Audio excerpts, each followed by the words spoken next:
শয়তান বলেছিল যে আল্লাহ আমি তোমার সমস্ত বান্দাগুলি দিয়া জাহান্নাম ভরে দেব। আল্লাহ তখন ফেরেশতাদেরকে ডেকে বলছিলেন, ফেরেশতারা শয়তানে বলল কি শুনেছো? তোমরা যাও পৃথিবীতে, আমার বান্দারা শয়তানের ওয়াসওয়াসায় পড়ে যদি একটা গুনার নিয়ত করে, গুনাহটা করে নাই, গুনার নিয়ত করেছে, আমলনামায় একটা গুনাহ লিখে দিল। আমলনামায় কোনো গুনাহ লিখবা না। গুনার নিয়ত করেছে, গুনাহটা করে নাই, গুনাহ লিখবা না।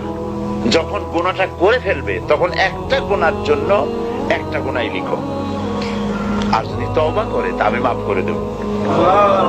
আর যদি আমার বান্দা একটা নেকের নিয়ত করে, একটা নেক কাজের নিয়ত যদি করে, তাহলে কাজটা করে নাই, নেক কাজের নিয়ত করেছে, হজে যাবে নিয়ত করেছে, যায় নাই, যেতে পারেনি, এখনো দান করবে এখনো করে নাই, নিয়ত করেছে, আমলনামায় একটা নেকি লিখে দিবা।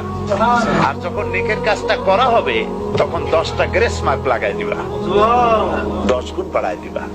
আর আল্লাহ পাক বলেছেন আমি যে আমলে খুশি হব, নিচে হলো 10, উপরে 700 পর্যন্ত বাড়াই দেব। সুবহানাল্লাহ। এই হচ্ছে আমার আল্লাহ পাক।